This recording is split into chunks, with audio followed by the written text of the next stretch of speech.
C'est vous l'histoire. C'est vous, votre histoire.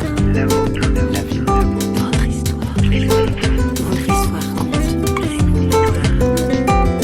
J'étais surtout quelqu'un d'assez désespéré.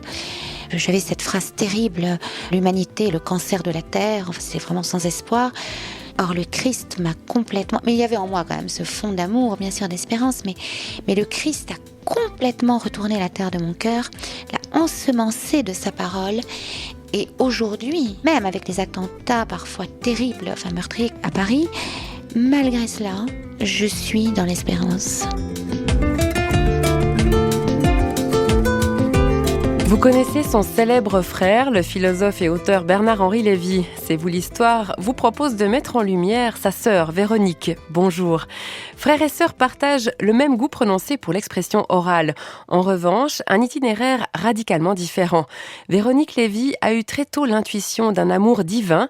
Il lui a même été donné de recevoir des songes. Pourtant, il faudra le détour des bars de la Bastille à Paris et un amour déçu pour qu'elle trouve en Jésus celui-là seul qui est à même de la combler.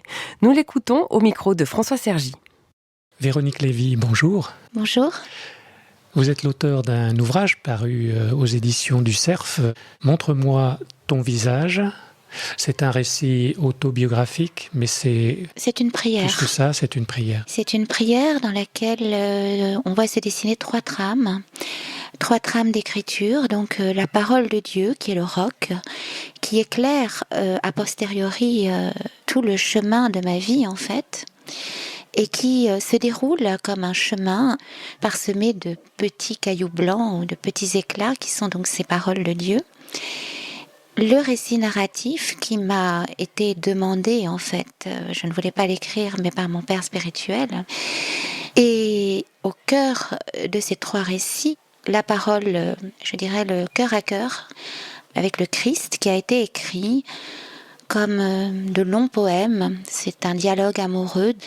Et là, sous le regard du Seigneur, sous son amour brûlant, j'ai écrit ces mots comme pour l'étreindre. Un peu comme Marie-Madeleine au jardin du tombeau, à petit matin de la résurrection, qui essaie de toucher le Christ.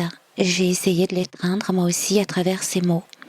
Et puis c'est une action de grâce, une façon de dire au Seigneur, au Maître de la vie, que je l'aime, qu'il m'a sauvée, qu'il m'a relevée, qu'il m'a prise dans sa résurrection et m'a relevée, m'a guérie.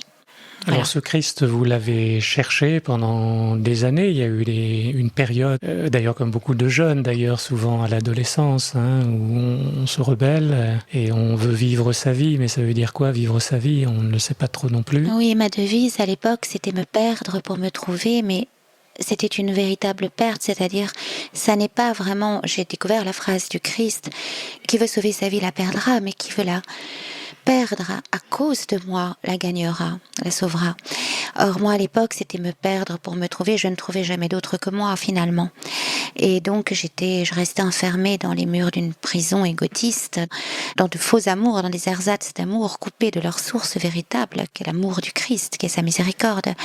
Mais ça, je l'ai compris plus tard. Donc, c'était une perte, mais il a fallu les écueils de ces nuits d'errance dans les bars, de ces nuits d'alcool, de ces nuits à danser au son de la techno et du death metal, malheureusement c'est d'actualité, pour tomber bien bas, en fait. Oui, parce qu'une sexualité débridée aussi, je dirais non, pas débridée, il ne faut pas exagérer, parce que j'étais quelqu'un toujours de très romantique, et je cherchais cet amour inconditionnel qu'aucun homme ne pouvait me donner. Donc c'était des aventures la ronde des amours éphémères, ouais. C'était pas une sexualité débridée, mais d'accord. Effectivement, je prenais le risque de la vie, avec tous ces paumés de la Bastille, qui eux aussi prenaient le risque de l'amour, de la vie, dans une société où on essaye de tout contrôler, contrôle des naissances, contrôle de la mort, contrôle de l'amour sans risque. Moi, j'osais prendre le risque de cette vie. Et c'est ainsi, dans ce risque que j'ai osé prendre, que le Christ aussi a pu venir me chercher.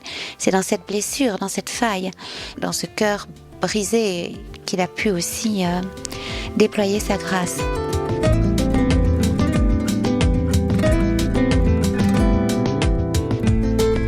Perdue dans une spirale de fêtes, d'alcool et d'oubli de soi, Véronique sait que ces nuits parisiennes masquent une quête effrénée. Elle cherche l'amour avec un grand A. Je cherchais effectivement le visage du Christ sans m'en rendre compte. Je cherchais cet amour inconditionnel. Aucun homme ne pouvait me le donner. Je me lassais très vite. J'étais souvent déçue ou je m'ennuyais. Un soir, j'étais dans ce bar de la Bastille. Un homme, effectivement, que j'appelle Indar dans le livre, est venu me rejoindre. Il avait un visage d'icône et il m'a dit cette phrase mystérieuse: « Petite orpheline, bonsoir, petite orpheline vampire. Tu étais une enfant mort-née sans baptême. » Et je suis tombée éperdument amoureuse. Cet homme préparait son baptême. Il m'a emmenée à l'église Saint-Gervais. C'est par cet homme, en fait, pour la première fois que j'ai ouvert la porte d'une église. Voilà. Mais en fait, à travers cet amour humain, il y a un songe qui s'est réalisé, on peut dire. Voilà. Parce qu'il y a plusieurs années auparavant, à l'adolescence, c'est vrai que Dieu se révèle souvent dans des songes dans l'Ancien Testament. Oui. Il n'y a pas d'ambiguïté. La ça parole vous a été donné, c'est ça vous m'a les été, cherchiez ça pas. m'a été donné, je ne les cherchais pas, c'était donc la nuit. Il y a un songe qui a un petit peu annoncé cet amour-là. D'un cœur qui contrôle tout, parce que je contrôlais mes histoires d'amour, qui tout à coup, les digues se brisent, ce cœur se brise, et c'est dans ce cœur brisé que le Christ peut se manifester. Donc ce songe, je l'ai fait des années auparavant, après la mort de mon père.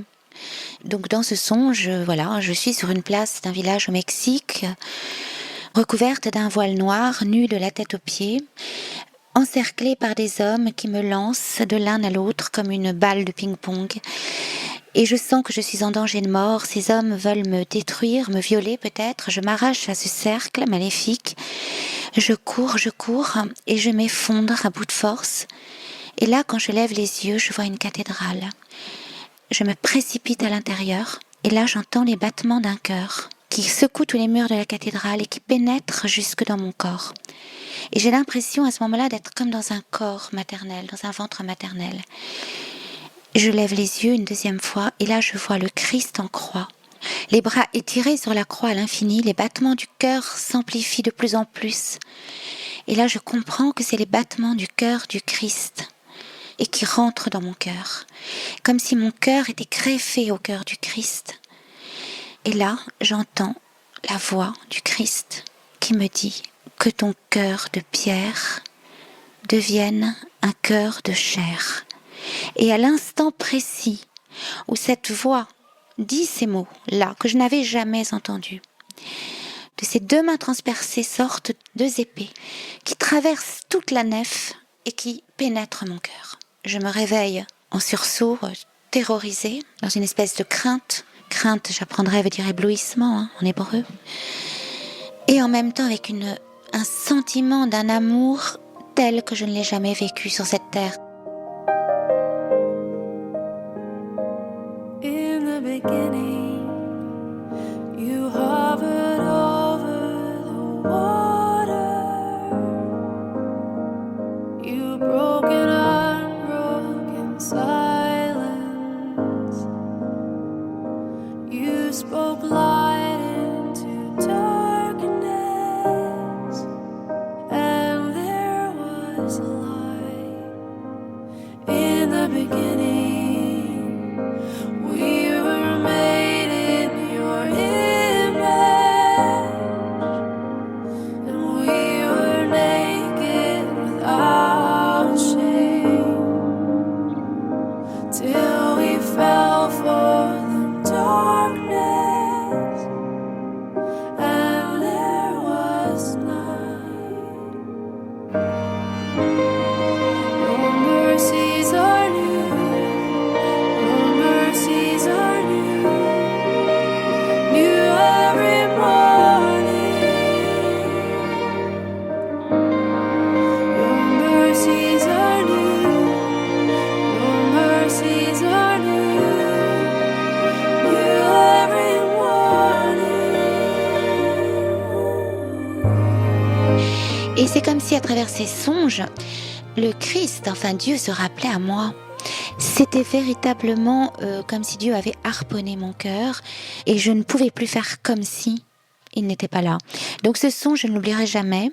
Je tournerai cette phrase dans tous les sens, que ton cœur de pierre devienne un cœur de chair. Je ne l'avais jamais lu parce que j'étais dans une famille juive non pratiquante et donc pas de Bible, enfin une Bible pour enfants, mais il n'y avait pas les prophètes. Là, c'est une phrase du prophète Ézéchiel que je découvrirai bien sûr au catéchuménat. Et c'est une phrase qui préfigure le baptême. Hein. Je vous laverai de toutes vos souillures, j'enlèverai de vos poitrines votre cœur de pierre et j'y mettrai un cœur de chair. Mais en attendant, cette phrase, je la comprends donc très mal. Enfin, très mal, je la comprends pas bien. Et je me dis, il faut que j'aime. C'est pas faux d'ailleurs, il faut que j'aime, mais que j'aime dans tous les sens et en prenant justement ce risque de l'amour, quitte à souffrir, quitte à être blessée. Je ne dois pas me cacher derrière des protections, je dois avancer à découvert dans la vie et aimer à en perdre la raison. Voilà. Et c'est comme ça que je rencontre cet Indar. Et donc, cet homme, quelque part, va réaliser ce songe, la première partie de ce songe. C'est-à-dire que cet homme, après m'avoir emmené à l'église Saint-Gervais, après m'avoir conduit à quelques réunions du catéchuménat et à cette sœur qui me demandera si je suis baptisée, je lui crierai non, mais j'aimerais bien, eh bien cet homme me quittera et je serai anéantie. Ça sera douloureux, bien sûr. Plus que douloureux, anéantie. Et là, mon cœur, justement, va être totalement broyé.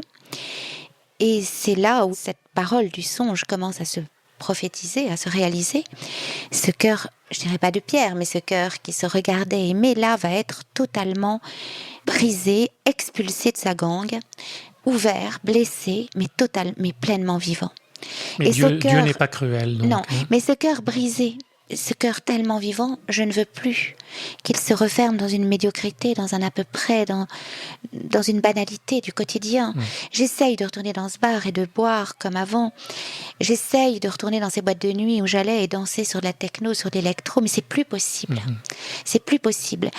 Je souffre encore plus et je comprends, après une nuit blanche, que la seule manière de faire que ce cœur vivant reste vivant et ne meure pas tout à fait, complètement. La seule manière, c'est qu'il ne peut rester vivant que dans le cœur du Christ.